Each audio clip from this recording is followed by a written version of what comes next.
Hello, good morning, happy Friday. Thank you so much for joining me for another Saints and Angels Oracle deck reading for our week to come. It is March 8th and our second Friday for the month. Excited to see what the cards will have to offer for us here. If, in case you missed last week, our new theme for this month is going to be the Two of Pentacles.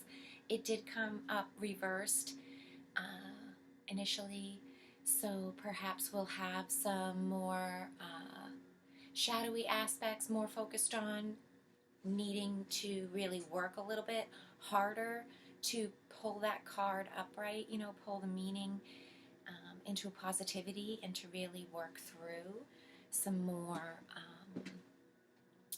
maybe opposing choices, maybe choices that seem as appealing as each other, or as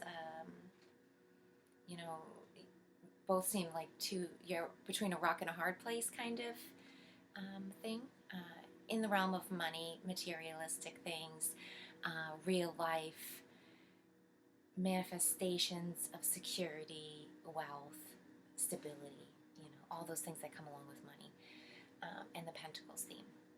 So that's our theme for this month. Excited to see what we'll have for working through this week here to come. In case anybody is new or missed my channel yesterday, I put out sort of a transitional reading, just for collectively all of us who sort of watch these videos, or anybody really who doesn't, who just wants to see or listen to the reading. But it's more of a check-in of where we're at for the whole year and through March into this sort of second quarter of 2024. So yeah, with all my little announcements, I guess I'll call them, finished, I think we'll do a good grounding here with a little meditation before we pull the deck. Take out my deck, pull a card. So yeah, let's close our eyes and take a few calming breaths. Take a moment to center yourself.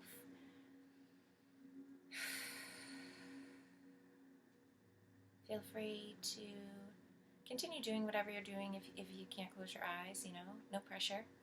You can watch the video if that's your thing, or whatever you're doing, that's okay. We are just going to spend a moment together preparing our energy, our atmosphere, our minds, hearts, and bodies to be a gracious, patient, open audience for our cards today. And so, right on cue, we have a nudge of disruptions and distractions tugging away at the corner. Let's just breathe into the present moment and let go of the need, the to-dos, the wants, the impulses for action, for thought, all the frenetic processes that can just so easily take up the whole mind space, really. Your whole experience of your reality can be permeating and echoing with constant thoughts, critiques, notifications, distractions, mentions, flickers wanting your attention. But here, now, we close our eyes.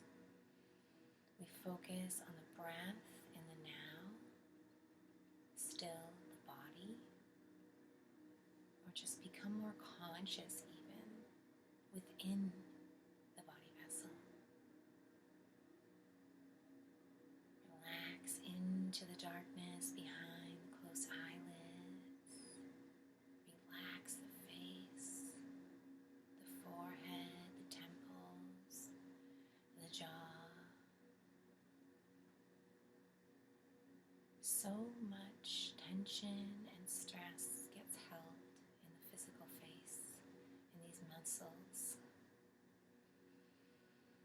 Take a minute to breathe into them, to feel them,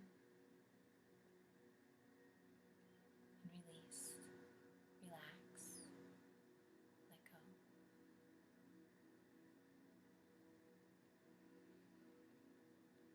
Breathe now into the back body, the upper back body, the chest. Feel how those muscles can hold tension and stress, weight, whether bearing down on the shoulders or down on the upper back. It's a collapsed heart in the front, even. Notice what it is for you and breathe some space and freedom, some love, humor even into it. Take a moment to breathe out, maybe let a sigh out, or fix yourself as you're seated. Allow yourself to be comfortable and settled in yourself, in your state of being, just as you are. No need for changing, altering. It's accepting and allowing, observing, listening. That is what we're seeking through this practice, this time, quieting the mind and the body. Finally, let's breathe into the legs and the feet for a moment, and the arms, the extremities. Breathe action, adventure, energy, life into these long, extended pieces of you that help you do work and move in the physical world. They help us not only to carry us places and do things, but also to hug, to hold, to help, to serve. Breathe into the legs and the arms, right into the fingertips and toes. Feel the breath creating space and movement. Relaxing the tendons and muscles and nerves.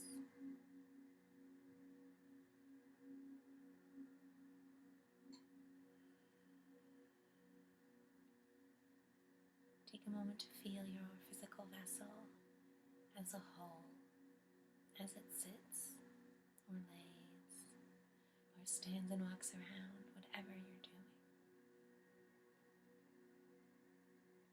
Notice the universe of you. Notice the shift and change in the atmosphere within you from this present moment to perhaps earlier in your day or 20 minutes ago, an hour ago.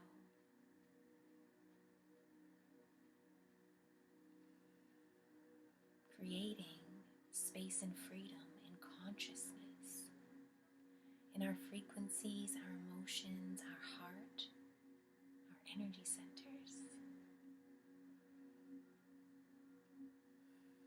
Permeates freedom, flexibility, and comfort throughout the body. All it takes is a shift in focus of intention and attention to bring you to this place of calm within yourself.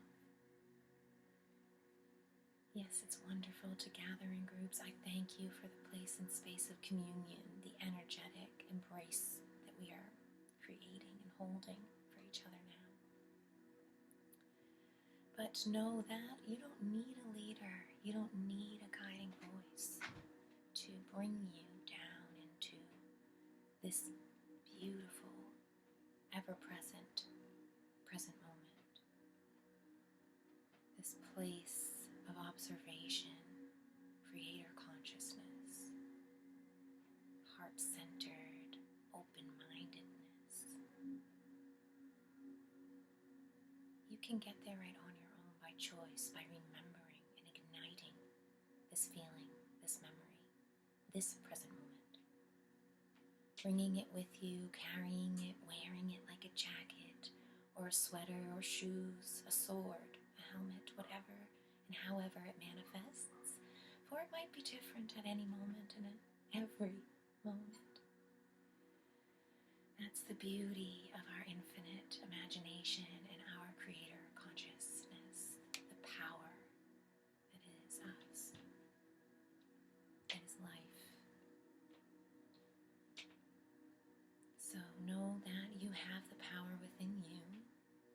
Feel it now. Let's see that as a flame within us, our eternal flame, burning bright on a hearth, beautiful fireplace, a mantle anointed with pictures, trophies, artifacts, memories of all of the ancestors and all of your family, all of your successes. See this beautiful fireplace in your heart center, in the tower of you, burning bright.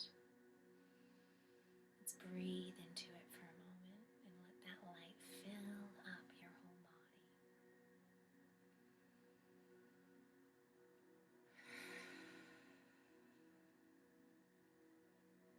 Give thanks for taking this time, for having and knowing the truth of this visualization. Yes, we've made it up in our minds together. That doesn't make it any less real.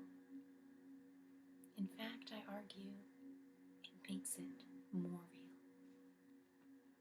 I challenge you to take that belief on for yourself and to look for confirmation from the universe, from your higher self, from God, to confirm to you this truth, this knowing that the higher realms, the thought realm, the spirit realm, those things come first. They are more real. They are denser. They are more alive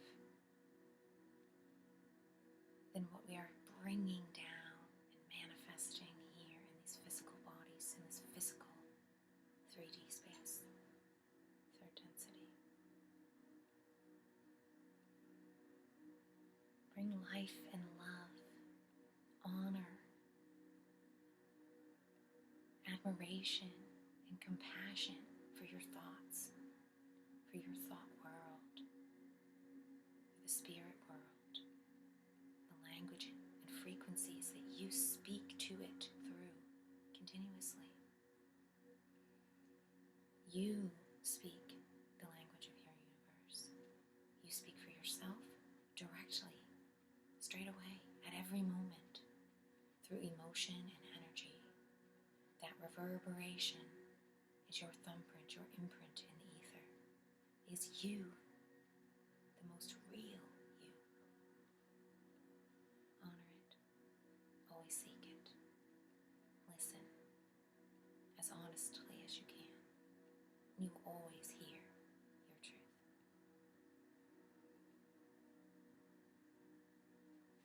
Thank you again for taking this time and for joining me. Ask that you bring your consciousness back to the moment, this present moment here on Friday, March 8th, as we gather together, our consciousness seated wherever we are in the physical world. We are gathered together in energy, in thought world, and in spirit, creating an embrace, an encircling ring around our beautiful reality, holding space, creating an audience and a place to listen. I thank you for joining me.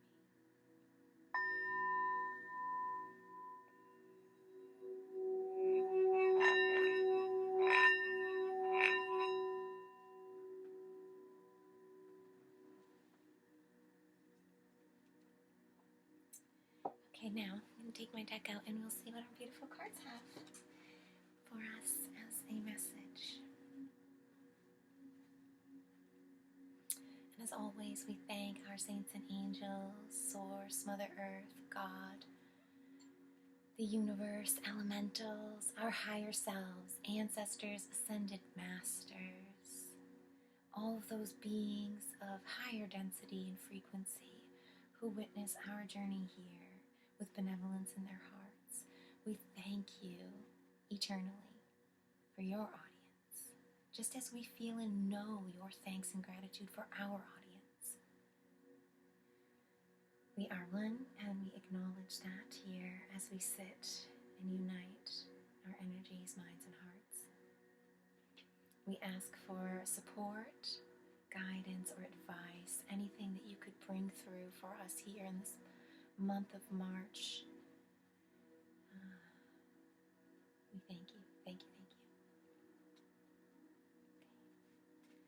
Shuffle up a bit here.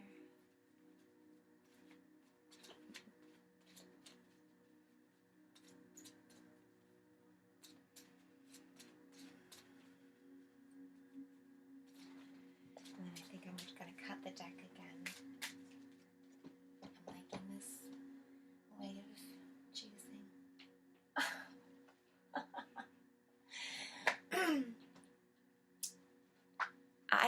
I can't get over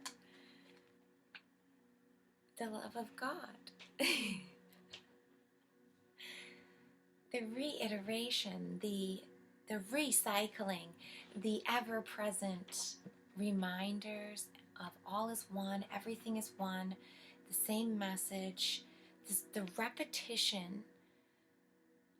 I have never seen anything like this. I have done tarot and oracle cards since probably I was 13 years old, almost 40. It's been a long time. And I don't recall seeing, distinctly this type of repetition. I know I shuffle my cards, and I know, honoring the presence and trying to do, cleansing and clearing and keep my deck fresh. So, wow, the love of God and repetition. And I'm going to ask for further clarification. I know I don't like to poke at things. Usually I wanted these cards weekly to be one card to speak for itself, but where this repetition is just so unique and persistent, I am going to ask now for please one more, just additional insight, please. Wow, and this is a new card for this. I know it is. Generosity. I'm just going to show it. This generosity with Saint Nicholas. It's not a completely new card for the channel or for the Friday readings, because I think we have got this around Christmas time before, but new in the repetition of these repeat cards and messages that we've been having. So yes, a new nuance, a different way, and how beautiful and interesting and amazing is the reminder of generosity under this theme for March of the Two of Pentacles. Having a money-focused mind, having this ever-present sort of arcing energies of dualistic money, of balancing money, of this versus that, and I don't know about monies maybe, or too many things to do with it, or whatever. To keep in your heart the theme of generosity and God's love. And where does generosity come from except from God's love? I'm going to read the generosity card quickly. I put it under my deck. Oh my gosh, I'm getting out of habit here. I'll read generosity since I read God's love last week. 35 and 8. You're asked to start or continue giving time, money, assistance, or goods. This act helps you to know how much you have and leads you to a feeling of abundance that automatically attracts greater prosperity into your life. The more you give, the more you'll receive. Contribute with joy and be totally detached from the outcome of your offering. Oh, that just speaks directly, so directly to my heart, but is so important as well. Sorry, I'm going to repeat that. Contribute with joy and be totally detached from the outcome of your offering. St. Nicholas reminds you of the happiness that you'll receive when you give to others from the spirit of love, from God's love, right? Allow yourself to be surprised at how the universe gives back to you. St. Nicholas's legendary generosity led him to be called Santa Claus, and become a patron saint of children and the needy. One of the most famous stories about him describes his rescue of 3 young girls whose father was about to send them into prostitution to save that impoverished family. The saint threw 3 bags of gold through the girls' bedroom window so that their future was secure. St. Nicholas also helped reform thieves and assisted those wrongly imprisoned. You can call upon him to inspire and guide your volunteer work and show you the best avenues to give donations. So, find yourself in predicaments like this, giving and or needing a way to offer a service out, then you can call on St. Nicholas and the presence of God's love to help lead you in the right way. I hope these messages speak so directly to you as they do to me. I hope you found personal nuances in there, as I do with these cards and as I did with these messages here today. Thank you so much for joining me this morning, for your audience, and for watching my video. You know, I appreciate everybody so much who really does take the time to watch these. So thank you, and I'll see you next Friday.